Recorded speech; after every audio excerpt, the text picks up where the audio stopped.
Jouro, your average lonely high school dude, just cruising through life like nice guy, however he got no bitch. But one day, Sakura, the boss lady of the student council, throws him a curveball. She wants him to be her slave. I mean right-hand man. Now, Jouro's always thought Sakura was cool and have some of what he need, and teaming up with her only made him respect her more. So when she drops the bomb about going on a date, his heart's doing backflips. Fast forward to this epic riverside hangout, they share a heart-to-heart talk. The sun's setting, the breeze is just right. Sakura asks him to sit with her on bench. Jouro's feeling on top of the world, like I would because I can't get any But then Sakura hits him with a bombshell. She's got a massive crush on Jouro's best bud, Taiyou. Turns out, Taiyou's been her crush since she saw him rally the baseball team after a brutal loss. Now, Sakura wants Jouro to be her matchmaker and set her up with Taiyou. Jouro's heart kinda drops, but he's not about to leave Sakura hanging. So, even though it stings a bit, he's all in to help her out. The next day, Jouro decides it's time to move on and take up his childhood friend Himawari's offer to hang out. He'd turned her down the day before, hoping for something special with Sakura. Even though he's out with Himawari now, his mind keeps drifting back to the embarrassment of yesterday's rejection. Himawari quickly picks up on his mood, and when he dodges her questions about it, she decides to cheer him up with her melons. I mean the most fun day ever. As they hang out, Jouro slowly starts to feel better and focuses on enjoying the moment. They go all out. Jouro treats Himawari to a fancy meal, buys her gifts, and really makes the day special. By the end of the date, they're sitting on a bench again, and Himawari drops a bombshell of her own. She has deep feelings for someone. Jouro's excitement quickly turns into horror as her confession starts sounding all too familiar. She reveals that she's in love with Taiyou too, ever since she saw his leadership at that same baseball game. Himawari asks Jouro to be her wingman, just like Sakura did. Feeling trapped but unable to say no, Jouro reluctantly agrees. Deku was a geek, and when night rolls in, Jouro's room turns into a battlefield. He's chucking, smashing, and slamming things, frustrated that his plan to act like a regular, nice guy in high school has crashed and burned. It's like he's become invisible to the girls, and he's feeling lower than low. But then, a spark ignites in his mind. Two girls, Sakura and Himawari, are both crushing on the same dude, Taiyou. Jouro sees a golden opportunity to swoop in and clap the other girl. The next morning, on his way to school, Himawari catches up with him, full of energy and ready to brainstorm. But before they dive into strategies, Jouro comes clean. He's also lending a hand to Sakura in her quest for love. However, as Deku saw the incident and realized that when he grabbed All Might accidentally dropped the bottle containing. At school, Jouro struts into class solo, turning heads left and right. Taiyou notices the change and wonders what's cooking. Out of the blue, Himawari barges in, trying to play it cool but failing miserably. Jouro smoothly ducks out, using a student council excuse to leave Taiyou and Himawari to chat, just as he'd planned. Later on, Jouro rendezvous with Sakura in the student council room, revealing his double agent status just like he did with Himawari. Once Sakura is convinced he's got her back, he spills the beans about his plan for her. But when they bump into Taiyou in the hallway, Sakura's nerves get the best of her, and she blurts out her desire to be buddies. Who can help her at night? I mean just friends. Jouro swoops in, saving the day by explaining that getting to know Taiyou, an important underclassman, will help her with her prez duties. Close call, but Jouro's quick thinking saves the day again. At lunchtime, Jouro retreats to the library, seeking a break from the chaos caused by Sakura and Himawari. He craves some peace from their constant demands. While he's lost in thought, Pansy, the school's resident nerd, approaches him. Usually, Jouro tries to avoid her since she's often snarky, but this time she has something important to share. She reveals she knows all about his secret agreements with Himawari and Sakura, having been secretly watching him and gathering evidence. Caught off guard, Jouro reluctantly listens as Pansy explains that she has everything needed to expose his secrets to Taiyou. She then surprises him further by mentioning she got the same park bench where the other girls confessed to him. How the she got a bench in library. Taking a seat, she confesses that she has feelings for someone.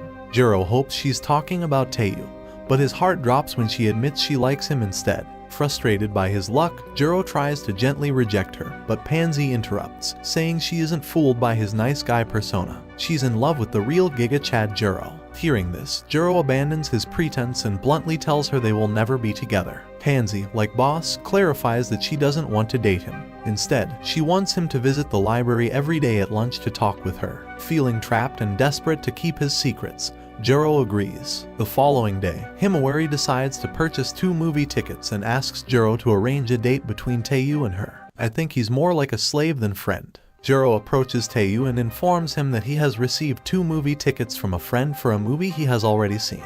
He suggests that instead of letting the tickets go to waste, Taiyou should take them and invite someone like Himawari to accompany him. Himawari eagerly joins the conversation and agrees to the plan. However, Taiyou surprises both of them by simply handing his ticket to Himawari and encouraging her to enjoy the movie without him. Thinking quickly, Jouro reminds Taiyou about his hectic schedule with baseball and suggests that he could use a break. This eventually makes Taiyou to accept Himawari's invitation to go to the movies together on Saturday. Later that same day, Sakura approaches Jouro with a homemade lunch she has prepared for Taiyou. She asks Jouro to assist in setting up a scenario where she can have lunch with Taiyou after their classes. Jouro devises a plan and asks Taiyou to assist him with some student council paperwork as an excuse to get him to the council room. In the corridor, Sakura nervously approaches Taiyou and asks him in a formal tone if he would consider having lunch on the rooftop. Despite the ominous storm clouds gathering overhead, Jouro intervenes, emphasizing how such a lunch would strengthen their budding friendship. Sakura adds that she has packed enough food for 2 people, including Taiyou's favorite grilled pork dish. To their surprise, Taiyou extends the invitation to Jouro as well. Thinking on his feet, Jouro quickly declines, claiming that he already has plans to meet another chick during lunch, and hastily makes his exit. Jouro found himself seeking a moment of peace in the library, where he poured out his frustrations to Pansy. She handed him a batch of cookies she'd baked, listening intently as he tells how can those 2 not even have something to show to Taiyou. Jouro hadn't even considered the possibility that Taiyou might have feelings for someone else, and when the realization hit him hard, it was like a sudden punch to the gut. Pansy, always quick to see an opportunity, demanded something in return for her insights. Jouro nervously asked what she wanted, and after a moment's thought, she suggested that he take on the responsibility of organizing this year's school council library inspection. Reluctantly agreeing, Jouro knew it was a small price to pay for Pansy's help. Later that eventful day, Jouro decided to confront the issue head-on and find out if Taiyou had feelings for someone. He interrupted Taiyou's basketball practice and broached the delicate topic. Taiyou blushed and hesitated like you, clearly uncomfortable discussing personal matters in such a public setting. Understanding his friend's discomfort, Jouro proposed they move to a quieter spot in the courtyard for privacy. Seated on the notorious PTSD bench, Taiyou finally confessed his feelings for Pansy.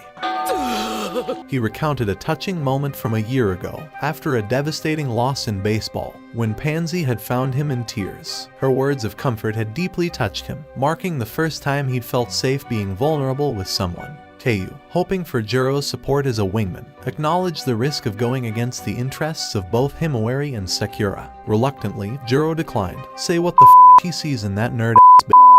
Explaining that he didn't know Pansy well enough and couldn't betray his friends. Taiyou shifted gears, seeking Jouro's advice on baseball instead. Jouro encouraged Taiyou to persevere and trust his teammates, stressing the importance of hard work and camaraderie on and off the field. After returning to the school premises, Jouro found himself entangled in a web of perplexing choices. Unable to decipher his feelings on his own, he immediately dialed Pansy, urging her to meet him in the corridor for some advice. With a furrowed brow, he straight up asked her thoughts about Taiyou, catching her off guard. Pansy, visibly taken aback, asserted her unwavering desire to take Jouro Excalibur.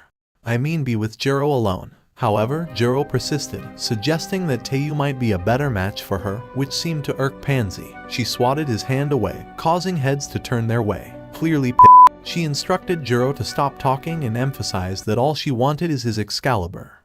I mean to converse with him and continue baking cookies for him. Before Jouro could clarify further, Taiyou strolled into the scene and completely misread the situation. Believing Jouro had betrayed him by secretly gaming his crush, Taiyou was visibly upset and ready to confront Jouro. Thankfully, Pansy intervened and clarified that Jouro was there on official council business, specifically concerning an upcoming library inspection later that day. This explanation diffused the tension and spared Jouro from Taiyou's impending wrath. Initially skeptical, Taiyou found it hard to believe, given the tense atmosphere. Pansy elaborated, explaining that her agitation stemmed from concerns about the library potentially closing due to low foot traffic. With palpable disdain towards Jouro, Pansy abruptly departed after setting the record straight. As she left, Jouro noticed that she had accidentally dropped her bag of cookies on the floor. Later that evening, utterly drained, Jouro collapsed onto his bed the moment he got home, seeking solace and a moment of respite. However, his peace was short-lived as his phone buzzed with an urgent text from Sakura, asking to meet him as soon as possible. As soon as Jouro stepped into the restaurant, anxiety gnawed at him as he scanned the room. His worries peaked when he spotted Sakura sulking in a corner booth. With a heavy heart, she revealed that Taiyou had asked her to use her charismatic leadership skills to win over Pansy and orchestrate a setup between Taiyou and Pansy. Adding salt to the wound, Taiyou had mentioned seeking Jouro's help initially, and when Jouro declined, he suggested Taiyou seek assistance from their other friends, citing a metaphor from their baseball days. Sakura's words cut deep as she accused Jouro of deceit and betrayal, telling him to f off from her life if lying was his intention. Before Jouro could utter a word in his defense, Sakura abruptly stood up and walked away, leaving him stunned and speechless. The following day, Jouro was summoned home by Himawari, where he faced yet another barrage of accusations. Himawari informed him that Taiyou had approached her with a similar request, seeking her aid in winning over Pansy. Jouro attempted to apologize for not disclosing Taiyou's true intentions earlier, but his words only caused Himawari to break down in tears. Aizawa takes them outside for a test.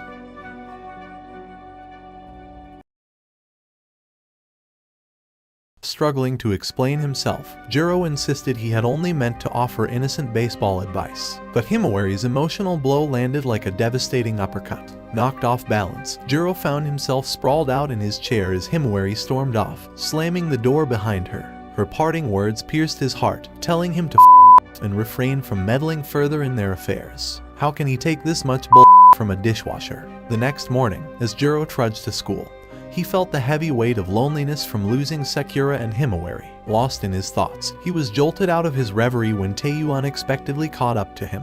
Taiyou, noticing Jouro's evident bad mood, offered a reassuring shoulder, letting Jouro know he was there if Jouro ever needed to vent. As Taiyou walked away, Jouro received a text from Pansy calling him over to the library. Entering the library, Pansy immediately dropped the bomb that she was aware of what had transpired with Taiyou and the two girls. Jouro's frustration boiled over. He was on the verge of losing his temper when the library door swung open, revealing Sakura, Taiyou, and Himawari. The sight of Jouro with Pansy enraged Taiyou, who started accusing Jouro of lying about not knowing her. Himawari and Sakura joined in, berating Jouro for deceiving them. Overwhelmed by their accusations, Jouro snapped, revealing his true feelings. He lashed out, telling them to go to hell, declaring that unlike Taiyou, their anger was misplaced. He had worked tirelessly for them, even when they were practically useless without him, yet he was always the one blamed when things went wrong.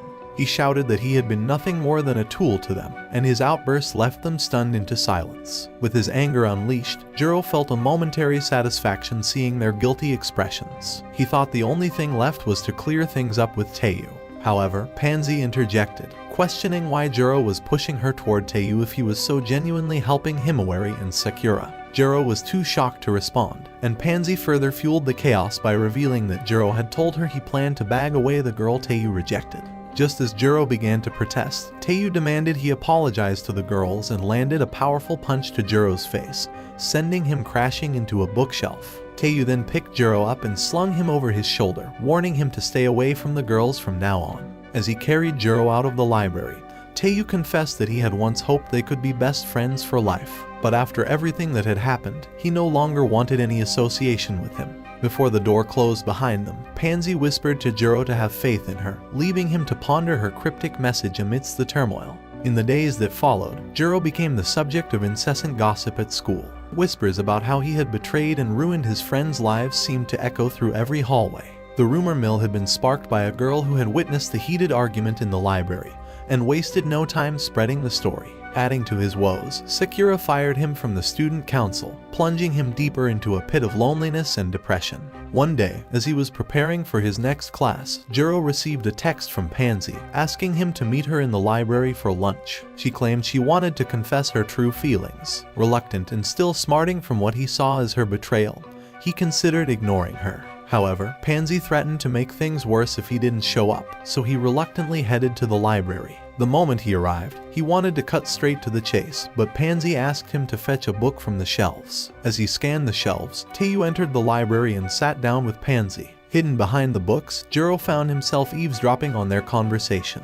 Pansy started by scolding Taiyou for spending every lunch in the library instead of being with his friends. Taiyou brushed off her concerns and invited her to watch him practice next time. Ignoring his invitation, Pansy abruptly asked why he had deceived and entrapped Jouro. Taiyou feigned ignorance, but Pansy was relentless, revealing she had seen through his schemes after talking to him for a week. She accused Taiyou of knowing how Himawari and Sakura felt about him and deliberately ignoring them to manipulate Jouro into helping them, only to set him up for failure. Taiyou had wanted to create a rift between Jouro and the girls, ensuring they would turn against him when things went wrong. When Jouro refused to assist with his romantic pursuits, Taiyou had immediately shifted to a revenge strategy, enlisting Sakura and Himawari to help him while revealing Juro's knowledge of their feelings to further sabotage him. Taiyou defensively pointed out that Pansy herself had opposed Jouro, but she explained it was merely a ruse to get closer to Taiyou and gather all the information she needed. She had to appear impartial to earn his trust and uncover his true intentions. As Jouro overhears everything from his hiding spot, he sinks into a deep sadness. The fancy betrayal by his best friend of decades feels like a crushing weight. Meanwhile, Pansy keeps pushing Taiyou to reveal why he decided to betray Jouro. Finally, Taiyou admits that it all goes back to middle school. Back then, a girl he liked had asked him to set her up with Jouro. Despite his efforts to win her over, she ended up falling for Jouro, who barely even noticed her. Taiyou had tried to expose Juro's flaws to her, but her feelings for Jouro remained unchanged. Taiyou, now calmer, bluntly asks Pansy if she likes Jouro and if that's why she is defending him. When Pansy confirms her feelings, Taiyou sighs, accepting that he has lost to Jouro once again.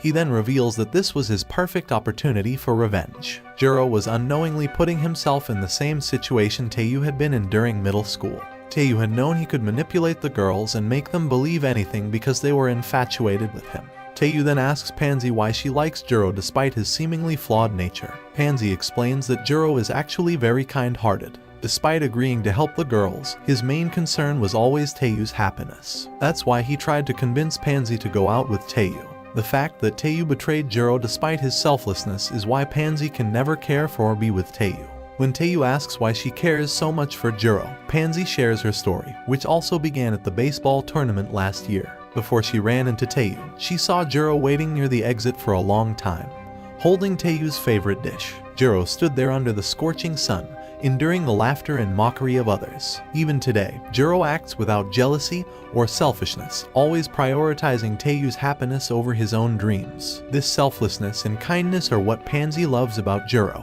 As Taiyou's anger flares, he points out that the library is deserted during lunch, making a veiled threat that he could do anything to Pansy without anyone knowing. Pansy, however, remains calm and challenges him, showing no intention of fleeing. Taiyou, surprised by her composure, listens as she confidently states that there's no need for her to escape because she trusts Jouro will come to her aid. At this cue, Jouro emerges from his hiding spot and confronts Taiyou. Seeing Jouro, Taiyou is visibly taken aback. Jouro starts by acknowledging Taiyou's earlier comment about Himawari and Sakura, agreeing that they were misguided in how they treated him. Taiyou tries to laugh it off nervously, but Jouro tightens his grip on Taiyou's shoulder, warning him not to belittle the girl's feelings. He then grabs Taiyou by the collar, lifting him slightly off the ground, and sternly calls him a piece of shit and tells him that the girls have put in a lot of effort for him. Jouro makes it clear that Taiyou should not exploit the girls who genuinely care about him. After extracting a promise from Taiyou to apologize and never harm them again, Jouro finally lets him go. As Taiyou leaves, Pansy approaches Jouro and apologizes for not supporting him before. She moves in to kiss him, but like a Giga Chad, Jouro pulls away, stating that he cannot forgive her so easily. He tells her that now that the issue with Taiyou is resolved, he has no reason to keep visiting the library. Pansy, feeling the weight of his words, confesses that she will miss him deeply. Jouro hesitates for a moment, clearly affected by her confession, but ultimately he walks away, determined to move past the painful memories. When the student passed the entrance exam, they were given the task to make their hero costume.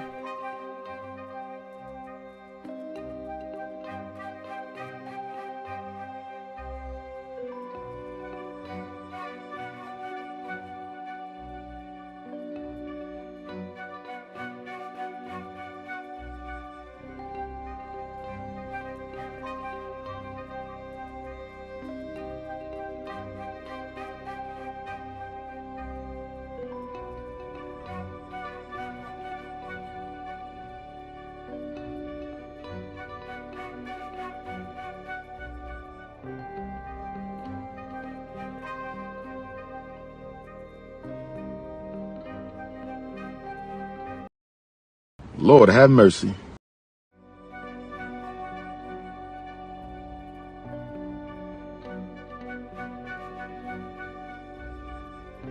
These outfits are like power boosters for students, helping them unleash their abilities to the fullest. But when it came to our pal Deku, who didn't have any special powers yet, he just doodled a costume that looked a lot like All Might. Then, his mom came to the rescue and sewed it up for him.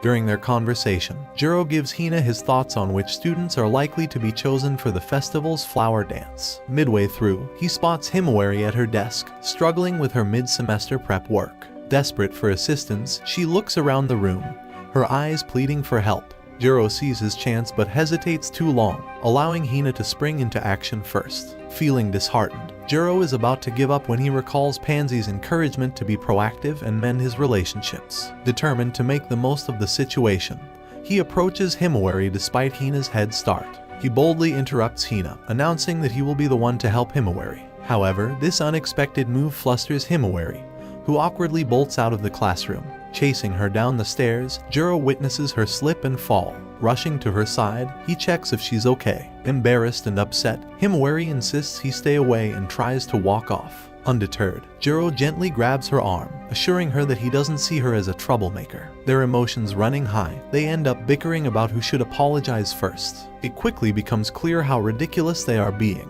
and they both start laughing, realizing the absurdity of their fight. The tension breaks, and they agree to be friends again. Jouro then suggests they study together, but he also asks for a favor in return. He needs her help with something before they hit the books. At Juro's request, Himawari calls Taiyou to the rooftop, where Jouro presents him with a letter of challenge. Taiyou, anticipating a traditional test of strength or skill like baseball, is thrown off balance when Jouro reveals the true challenge, studying for the upcoming midterm exams. Jouro proposes that if Taiyou manages to pass, he will be declared the winner. But if he fails, Jouro will claim victory. As part of the plan, Himawari suggests that the three of them study together to ensure Taiyou's success. Seeing through the scheme, Taiyou turns to leave, but Himawari blocks his path. Realizing this strategy isn't working, Jouro gathers his courage and sincerely admits that he wants to restore their friendship. Himawari and Jouro persistently plead with Taiyou, bombarding him with their requests. Moved by their earnestness, Taiyou realizes how much he missed their camaraderie and agrees to rekindle their friendship. Overjoyed, Jouro heads to the library after school to share the news with Pansy. He tentatively asks for her help with their study sessions. Pansy agrees but makes it clear that she can see right through his plan. She also demands a favor in return. Jouro must take her somewhere nice. Having no other choice, Jouro agrees. Pansy then suggests they could invite another person to join their study group, hinting at Sakura. However, Jouro, oblivious to the hint, insists that the current group is sufficient, unaware that Sakura is eavesdropping outside. Feeling hurt and excluded, Sakura quietly slips away. A few days later, Jouro was casually strolling through the bustling school corridor when Hina intercepted him, asking if he had any free time. Jouro replied that he was headed to his study group, but as he spoke, a sudden chill ran down his spine. Turning around, he saw Sakura approaching, a stark reminder that he had forgotten about her. Hastening over to where Sakura sat alone on the stairs, tears streaming down her cheeks, he overheard her discussing her futile attempts at reconciliation. Feeling neglected by Jouro, without hesitation, he stepped forward to reassure her of his care, and spun a tale about cherishing the best for last, managing to calm her down. Later that day, the whole gang gathered at the library and wasted no time diving into their studies. Jouro explained that originally, Pansy and he had planned to tutor everyone, but now with Sakura, their senior, present, she might be better suited for the task. Sakura took the lead, starting with math and issuing each of them a daunting challenge, 5,000 problems to solve that very day. The sheer enormity of the task left everyone feeling overwhelmed. and Pansy skillfully maneuvered out of it by offering to assist Himawari with Japanese, her weakest subject. Meanwhile, Sun had already resigned himself to mental exhaustion as evening approached. The girls left the library, satisfied after a productive study session, while the boys were left mentally drained from grappling with Sakura's demanding questions. Inspired by their determination, Sakura announced her plan to prepare a staggering 8,000 English questions for the following day. This declaration sparked lively banter among the group, bringing a broad smile to Jouro's face. Determined to preserve this newfound happiness, he felt a surge of motivation to give his best for his friends. Lost in his thoughts, Jouro was snapped back to reality by his friends waiting a little further ahead. The banter continued as they walked home, filled with excitement for the evolving dynamics of their friendship. After the midterms wrapped up and results were announced, Jouro found himself unexpectedly accosted on his way to school by a jubilant Himawari. She was jumping with joy because both she and Taiyou had passed their exams. Despite Jouro's mild annoyance at being vigorously slapped on the back, Himawari's happiness was infectious, and he graciously accepted her thanks and endured her tight hug. Upon reaching school, Jouro's phone buzzed with a message from Sakura, urgently requesting a meeting. His positive mood was abruptly shattered by Hina intercepting him. She approached with a serious demeanor, hinting she had something important to discuss. Leading him to a quiet spot on the playground, she expressed her curiosity about him, making Jouro uneasy as past memories of awkward confession incidents flashed through his mind. Reluctantly sitting beside her on a nearby bench, Jouro braced himself for what he thought might be a romantic moment. However, to his shock, Hina accused him outright of being a manipulative womanizer. She confronted him, alleging that he was playing with the emotions of Himawari, Sakura, and Pansy all at once. Hina claimed she had witnessed him leering at a girl during a baseball game last year when she was working as a reporter, citing it as proof of his supposed deceit. To add weight to her accusations, Hina produced photos she had taken of Jouro with the girls in what she deemed compromising positions. Despite Jouro's earnest protests and explanations, Hina remained steadfast in her belief. She showed him a draft of a detailed article she intended to publish in the school newspaper, promising to withhold names from the final version. As a principled reporter, she declared her intent to shadow him closely until the upcoming flower festival. Depending on what she discovered, she would either vindicate him or expose his alleged actions during the festival, where a large audience, including parents, would be present. As Jouro walked down the corridor towards his classroom, Hina walked alongside him, and unexpectedly, they bumped into Sakura. She greeted Jouro, reminding him about their planned meeting, referencing her previous texts. Hina's expression immediately shifted, sensing something amiss, but Sakura swiftly diverted the conversation. She explained that she was there to discuss Jouro's recent selection for the upcoming flower dance. Sakura mentioned that she, along with Himawari and a first-year student named Kamada, had also been chosen. Sakura revealed that she had declined previous invitations but was now eagerly looking forward to participating. Throughout their conversation, Hina watched closely, which began to frustrate Jouro. Annoyed, he abruptly asked Hina to give him some space, signaling his irritation. During lunch that day, Jouro brought up the situation with his friends, hoping they could offer some advice or perspective. However, none of the girls were willing to entertain the idea of distancing themselves from Jouro, considering it unnecessary drama. Pansy suggested confronting the issue directly, but Jouro quickly realized it would be futile to approach the girls individually. Turning to Taiyou for support, Jouro was disappointed when Taiyou declined to get involved, citing other pressing matters. Jouro felt increasingly frustrated by his friend's lack of understanding and support. With Hina busy in her club room during lunch breaks, Jouro felt isolated and unsure of where to turn for advice. Despite feeling ignored and misunderstood, he reluctantly joined his friends for lunch. After lunch, as Taiyou left for baseball practice, Sakura unexpectedly broached the topic of Jouro's plans for the afternoon. She disclosed her intention to inform Kamada about the flower dance news and proposed that Jouro accompany her to meet Kamada and get to know her better. Jouro hesitated, reluctant to become more deeply embroiled in the situation than necessary. Sakura responded emotionally, shedding tears and emotionally manipulating him into agreeing to go with her. However, Jouro insisted that they maintain a strictly senior-junior relationship. During their interaction, to dispel any suspicions Hina might have about him clapping multiple girls at the same time. But that's the opposite of the reality, because he got no bitch. It was after school when Jouro found himself walking towards Sakura, with Hina trailing behind.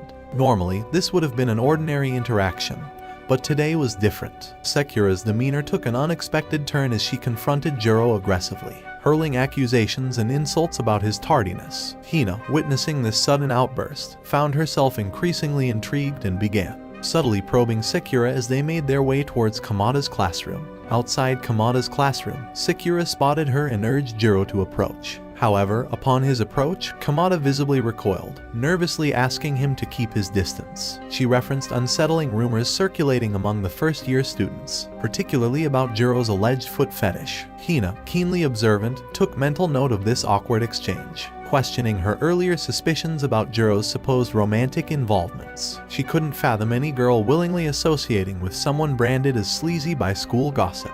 Amidst the unfolding drama, news arrived that Kamada had declined to participate in the upcoming flower dance, a revelation swiftly conveyed to Jouro via text from Sakura. Processing this development, Jouro found himself approached by Hina, who, despite the accusations against Jouro being debunked, expressed unwavering interest in continuing to shadow him. Her newfound curiosity about Jouro piqued his intrigue, prompting him to readily agree to her proposal, shifting their focus to the practical implications of Kamada's decision. Hina speculated on who might fill the now vacant spot in the dance. Her musings hinted at the possibility of her own participation, sparking a flicker of hope in Jouro that they might dance together. Their conversation unfolded, exploring various scenarios and considerations until Sakura's next text interrupted their discussion. She informed Jouro that she had found a replacement for Kamada, instantly lifting his spirits with the prospect of the dance proceeding smoothly. As lunchtime approached, Jouro and his friends gathered together, including Sakura, who brought unexpected news. She announced that Taiyou would be taking the third position in the upcoming dance, having secured all necessary permissions. Taiyou, usually dedicated to baseball, embraced the opportunity with enthusiasm, relishing a chance to explore something new alongside his friends. With everyone fully committed to dance practice in the days that followed, they managed to convince Pansy to join them, injecting even more fun and camaraderie into their group dynamics. However, amidst their excitement and bonding, Hina silently struggled with feelings of exclusion, unable to join the dance due to circumstances beyond her control. She felt a pang of hurt each time she saw her friends enjoying themselves without her. A week before the festival, Jouro was caught off guard when approached by the classroom divas, who launched a sudden, vicious attack, slamming a school newspaper down on his desk. They pointed to an accusatory article plastered on the front page. Bewildered, Jouro demanded an explanation, only to have Sakura rush in, attempting to discredit the article as fake news. Her defense, however, backfired, drawing suspicion from the classmates, who began to speculate that Sakura might be one of Jouro's supposed 3 girlfriends. Before tensions could escalate further, Hina burst into the room, proclaiming that she had never intended to publish the article. Her failure to verify the information had prevented its release, eventually convincing the class of its falsehood. Despite this, the head diva, seething with resentment, vowed to destroy Jouro if any truth emerged from the rumors. After the tense confrontation and the fallout with Sakura, Hina felt a deep remorse for the turmoil her article had inadvertently caused. She earnestly apologized to Jouro, expressing her belief that her piece might have been mistakenly included among those ready for publication. Jouro, though initially taken aback by the chaos, found it in himself to forgive her, understanding the pressure and confusion she must have faced. Meanwhile, Sakura, sensing the strain her presence might exacerbate, quietly suggested to Jouro that perhaps things would be better if she distanced herself from him for a while. The barrage of bad news continued as Pansy later relayed that both Hina and Taiyou had decided to withdraw from their usual library meetings. Waiting for Jouro in the library, Sakura delivered more disheartening news, insisting that they should cease meeting altogether and practice individually for the upcoming dance. Before Jouro could voice his objections, Pansy intervened, advising that a temporary distance might indeed be beneficial for everyone involved. Sakura promptly left the library, advising Jouro to avoid the place for the time being. Later that evening, Jouro found himself sitting alone in an empty classroom. Hina, concerned for Jouro, approached him with genuine compassion, reassuring him that she would do everything possible to rectify the situation and clear his name. However, Jouro, overwhelmed by everything that had transpired, quietly gathered his belongings and prepared to leave for home. When Hina inquired about their dance practice, Jouro reluctantly informed her that they had decided to cancel it. which only added to her guilt and regret for inadvertently causing him more distress. Despite her self-blame, Jouro reached out to comfort Hina, recognizing her sincere intentions and understanding that she had acted out of concern for him, not malice. In an unexpected turn, Hina proposed that she personally assist him with the dance practice as a gesture of reconciliation and support. Touched by her sincerity and grateful for her unwavering support, Jouro agreed. As they embarked on this new arrangement, a tentative but genuine friendship began to take root between Jouro and Hina. As the long-awaited day of the flower festival finally dawned, a week of isolation had left Jouro feeling deeply despondent. His usual gang of friends had been strangely absent, leaving him to wander the school corridors alone, enveloped in a heavy cloud of melancholy. In the midst of his solitude, the divas materialized like a storm,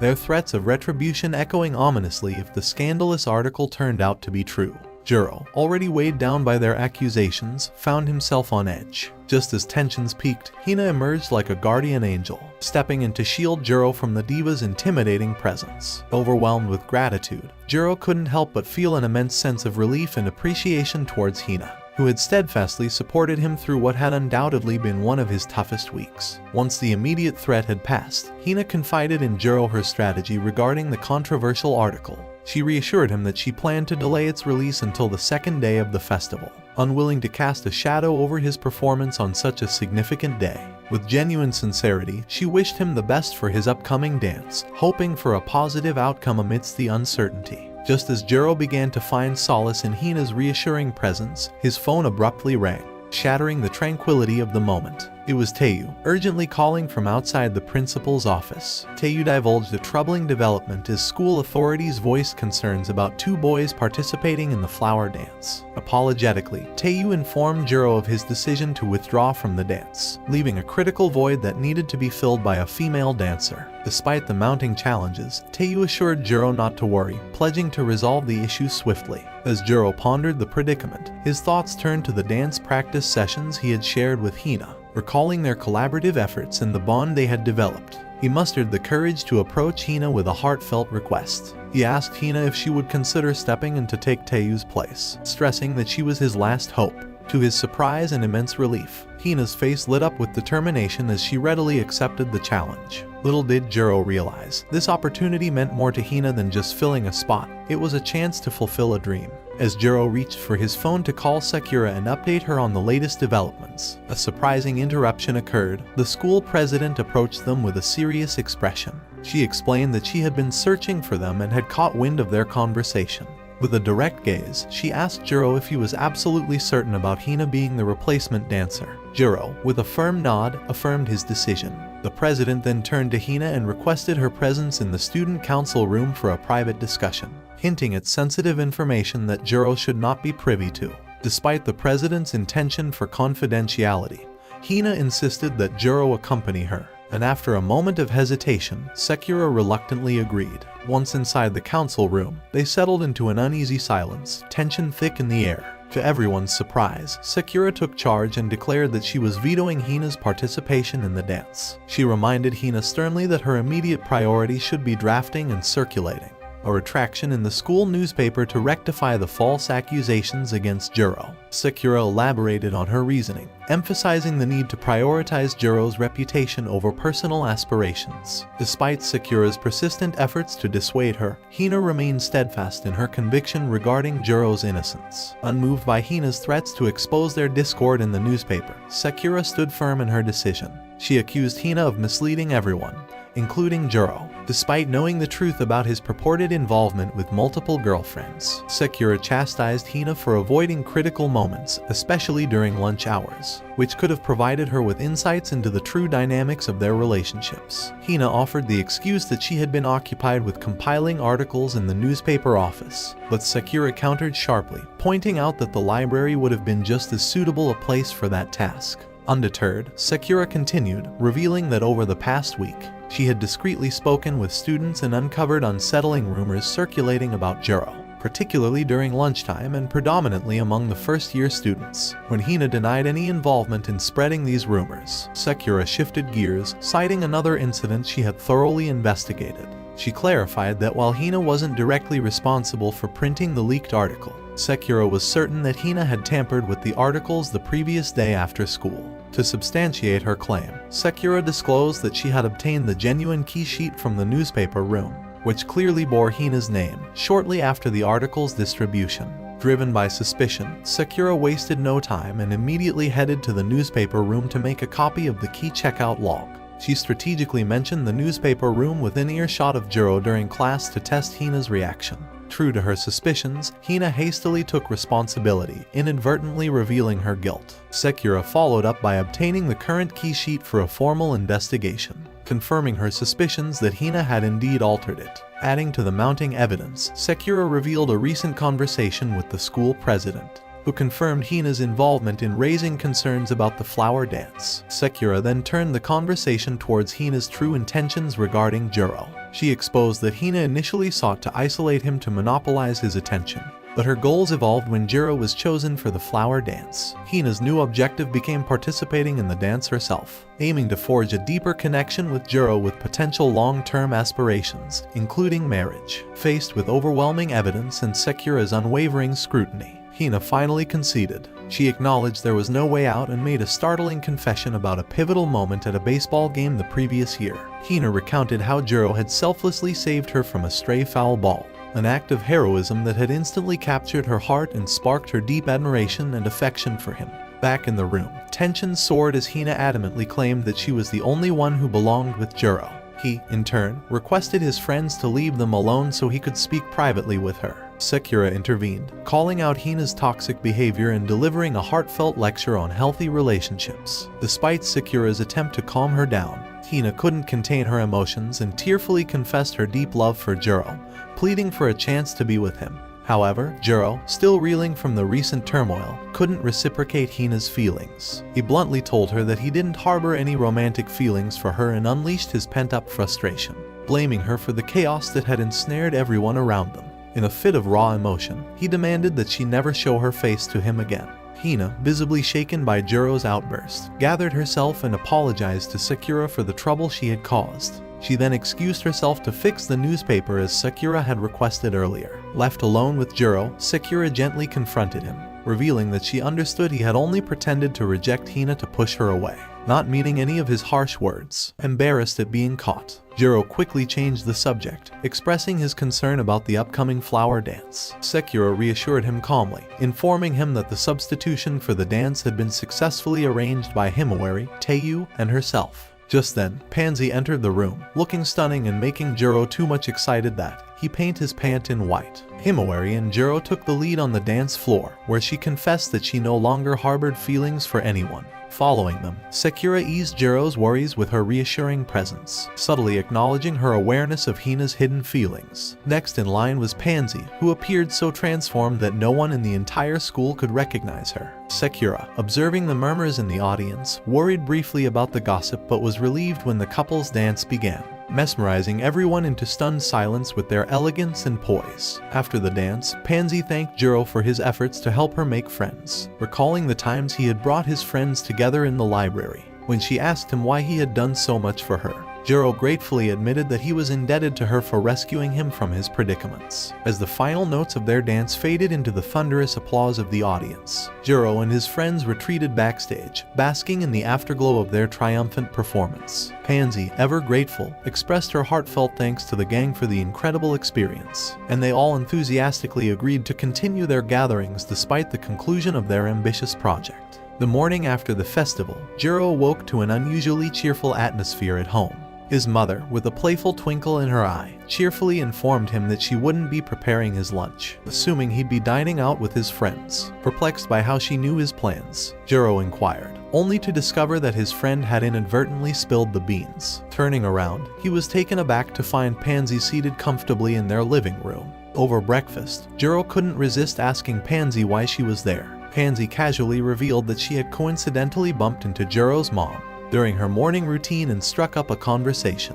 Intrigued by the invitation, Jouro probed further. His mom explained that she had noticed Pansy engrossed in her favorite book at a local store, and later spotted her outside their house. Out of genuine warmth, she promptly invited Pansy inside. Amidst their light-hearted chatter, Pansy shared exciting news. She had managed to secure tickets for them to visit the water park. Excited by the prospect of an adventurous day ahead, They quickly decided to embark on this spontaneous journey right after finishing their morning meal. Eventually, the entire gang arrived at the pool, and Jouro couldn't contain his excitement as he saw everyone enjoying themselves. After an action-packed day of swimming, racing, and playful antics, they decided it was time to grab some refreshing drinks. As Jouro stood in line at the stalls, he started reciting the drink orders aloud, trying to commit them to memory. A girl in front of him turned around, visibly annoyed by the sound of his voice. However, her irritation quickly turned to embarrassment when she realized she had mistaken him for someone else. She apologized, explaining her initial reaction. Furious, Jouro asked her what was going on, and she began to tell her story. The girl confessed that she had been quite mean to a boy she once considered creepy. Her harsh words had left him hurt, and since then, he had been avoiding her. She regretted her actions deeply and didn't know how to make things right. She asked Jouro for advice, hoping he might have a solution beyond a simple apology. Jouro listened thoughtfully and then told her that sometimes a heartfelt apology is the best place to start. He stressed the importance of sincerity in making amends. The girl then revealed that people had been unkind to the boy because of her actions, and she felt responsible for fixing the situation.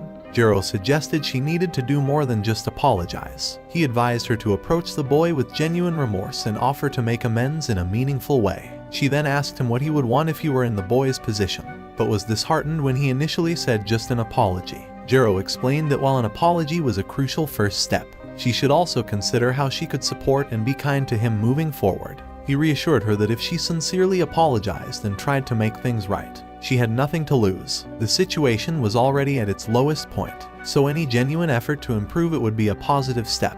As Jouro picks up his order and heads back to his friends, he is momentarily stopped by the girl from earlier, who offers him a drink as a thank you. After she walks away, Jouro returns to his group and sets the drinks down, ready to relax. However, his peace is short-lived as the girls immediately pounce on him, each wanting him to join them for some fun. Himawari is the first to ask him to go on a water slide, and as he agrees, Sakura quickly interjects, asking him to come with her instead. Not wanting to be left out, Pansy also chimes in with her own plan. The girls start arguing, and Jouro steps in to calm them down, suggesting that he can do all the activities they want. This sparks a new idea among the girls. They decide to turn it into a competition to see who can make Jouro have the most fun. The winner gets to make him do whatever she wants. Despite Jouro's attempts to voice his opinion, the girls are already set on their plan. Taiyou, rather than helping his friend, simply cheers the girls on, amused by the unfolding chaos. Their first stop is the water slide, as Himawari had suggested. As they head towards the slide, Jouro's initial reluctance begins to fade. He starts to enjoy the attention and effort the girls are putting into making him happy. Sliding down the water slide, Jouro relishes the excitement and the close proximity of his friends. However, things take an unexpected turn at the bottom of the slide. Jouro realizes he has lost his shorts, just as Himawari is about to catch an unintended glimpse. Taiyou heroically jumps into the water, shielding Jouro from view and preserving his dignity. Next in line was Sakura, who eagerly guided Jouro towards the dolphin rides. Just as they were about to embark, mischievous kids dashed by, teasing them mercilessly. Sakura, visibly flustered by the attention, found solace in daydreams of marital bliss, envisioning a future intertwined with Jouro's. Lost in her fantasies, she inadvertently nudged the dolphin away, leaving Jouro awkwardly seated alone. Sensing his discomfort, Taiyou swiftly joined him, and together they sailed off into the horizon, evoking cheers and applause from the onlookers. Following this, Pansy took charge, leading Jouro to the soothing hot water bath. Nestled beside him, Pansy expressed heartfelt gratitude for the opportunity to revel in the joyous camaraderie of their group. Jouro, in turn, thanked her for motivating him to reconcile with everyone, fostering a deeper sense of unity among them. The lighthearted mood took a turn when Pansy, with her characteristic playfulness, began revealing some of Jouro's embarrassing secrets she had uncovered through her observant nature. Just as potential embarrassment loomed, Taiyou once again appeared, seamlessly diffusing any awkwardness with his innate charm and ease. By the end of their escapades, Jouro found himself increasingly drawn to Taiyou, appreciating the steadfast support and companionship he had shown throughout the day. As they prepared to depart the poolside, the girls eagerly awaited Jouro's verdict on who had provided the most enjoyable experience. Without hesitation, Jouro declared Taiyou as the standout, expressing his loyalty to be Taiyou's devoted slave, willing to go to any lengths for him, even if you want to bang him. Amidst laughter and brotherhood, Jouro and Taiyou dashed off hand in hand, leaving the girls behind. The following day at school, a freshly printed edition of the school newspaper made its rounds, absolving Jouro of all the false accusations and scandals that had tarnished his reputation. The hallways buzzed with a sense of relief and a newfound respect for Jouro among his peers. To Jouro's surprise and perhaps disbelief, the divas, led by Asaka with her newly dyed jet black hair that caught his eye, approached him humbly to apologize for their past behavior. Asaka's apology struck Jouro deeply, marking the first time in a while he felt truly at ease and content within the school walls. A few days later, the arrival of Yoki, a new transfer student, added another unexpected twist to Jouro's life. Yoki wasted no time in making a bold entrance by approaching Jouro and greeting him with a kiss on the hand, leaving him utterly taken aback. Upon closer inspection, Jouro realized Yoki was none other than the girl who had manned the food stall during a pivotal baseball game a year ago. Moved by Taiyou's disappointment after a crushing defeat, Jouro had rushed to Yoki's stall and bought every skewer available, knowing they were Taiyou's favorite. Yoki's warm demeanor and kindness on that occasion had left an indelible impression on Jouro, and now her sudden appearance in his class reignited those memories. During Yoki's introduction by the teacher, she proudly revealed that her family owned a renowned chain of skewer restaurants. Taiyou, recognizing the name of the chain, enthusiastically praised their skewers, while Jouro's mind raced with thoughts about the implications of Yoki's affectionate gesture towards him. As Jouro scanned the classroom, he couldn't help but notice Asaka and Hina's disapproving glares directed at Yoki, contrasting sharply with Himawari's mischievous smirk. Himawari, always eager to stir the pot, playfully hinted at sharing the news with Sakura and Pansy to f*** him up. Later that afternoon, Yoki approached Taiyou and Himawari, who were gathered around Jouro's desk. With a smile, she recounted the incident from the baseball game, expressing her gratitude for Jouro's generous act of buying all the skewers from her family's stall. She made it clear that she intended to repay his kindness in some way. As Yoki spoke, she noticed Asaka sitting alone, clearly in a somber mood. Curious, Yoki invited Asaka to join their conversation, playfully suggesting that Asaka might also want to become one of Jouro's devoted slave, much like Yoki herself had humorously claimed earlier. Asaka vehemently denied any such notion. Her passionate denial looked like she was interested.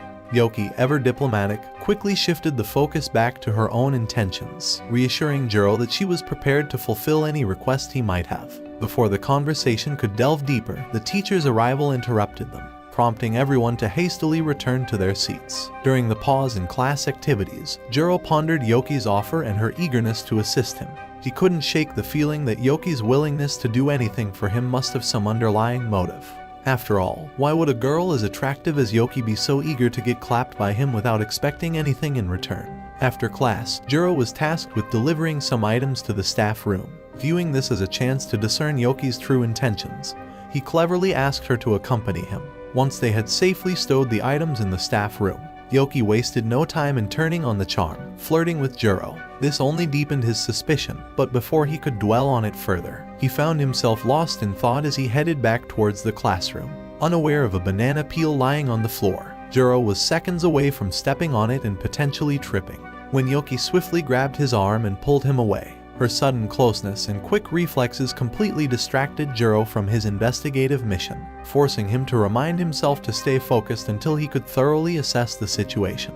Interrupting his thoughts, Yoki mentioned that she had brought a homemade lunch and invited Jouro to join her. The prospect of a well-prepared meal instantly appealed to him, especially since he had forgotten to bring lunch that day. Despite his lingering suspicions, Jouro agreed, albeit with a renewed commitment to decipher Yoki's true intentions. Feeling a pang of guilt over Yoki's seemingly selfless actions, Jouro decided to confront the issue head-on, asking if there was anything he could do for her in return.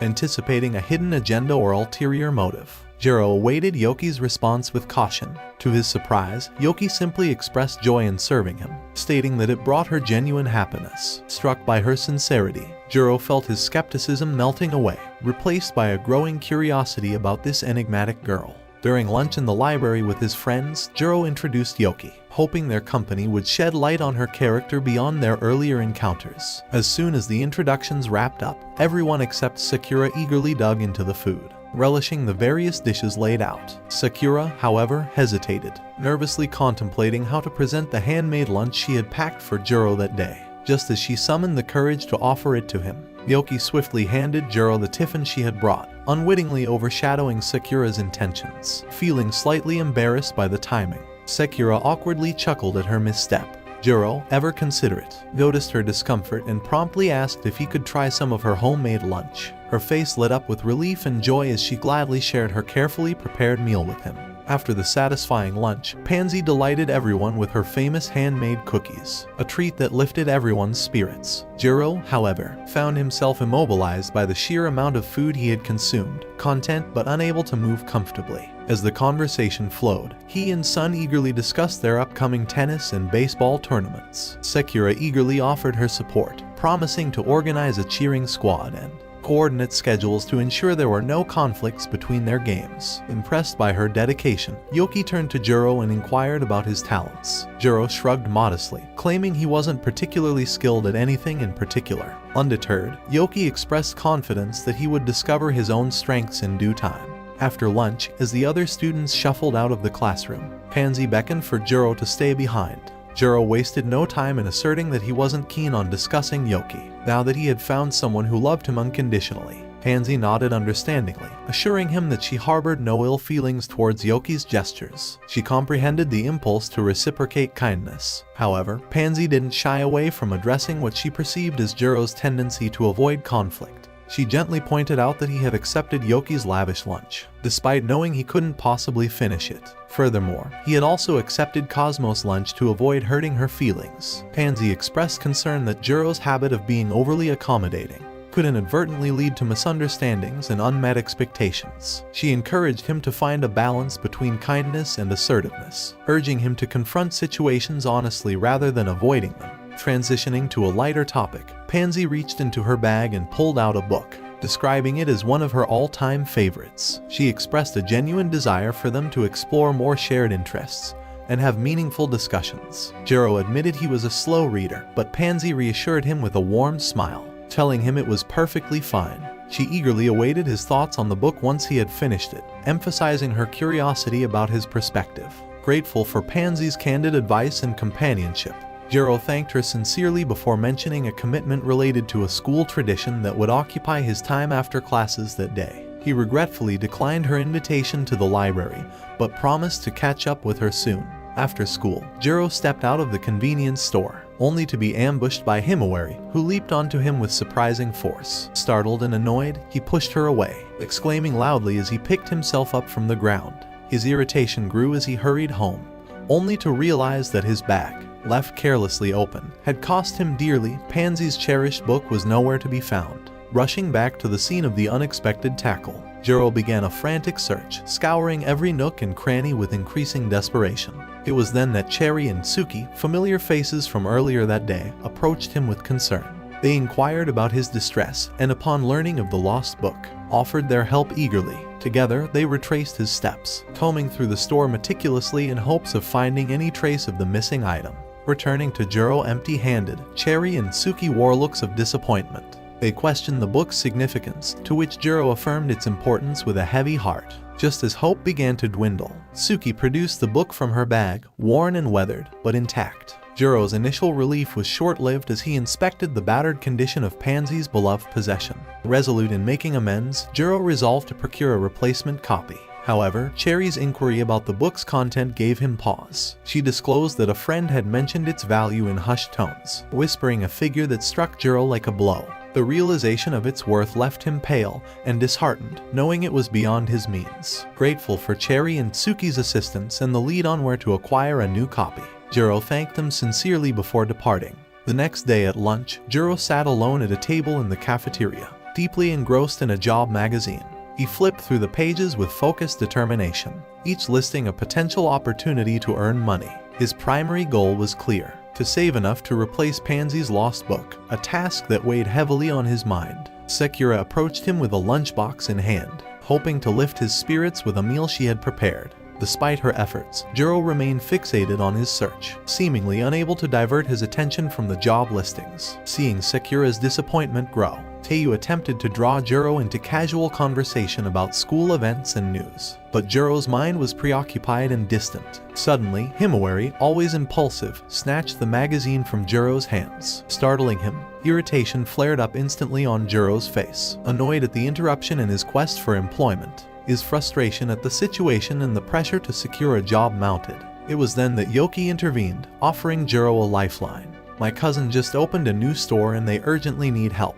They're offering good pay." Initially hesitant, Jouro's resistance crumbled when Yoki disclosed the wage. The promise of financial stability was too tempting to ignore. Reluctantly, Jouro accepted the job offer, knowing it meant sacrificing his cherished. After school visits to the library, the thought weighed heavily on him, especially considering how much those visits meant to Pansy. Jouro waited until everyone else had left the cafeteria after lunch, then asked Pansy to stay behind for a moment. When they were alone, he handed her the book and offered a heartfelt apology for its condition. He admitted that he needed to save up for a new copy, which was why he had taken on the part-time job. Pansy listened quietly, her expression softening as he explained, rather than insisting on a replacement. Pansy surprised Jouro with a different request. She told him she didn't need a new book. Instead, she wanted him to spend more time with her at the library after school. Jouro hesitated, torn between his desire to make things right and the practical need for money. After a thoughtful discussion, Jouro managed to convince Pansy of his decision.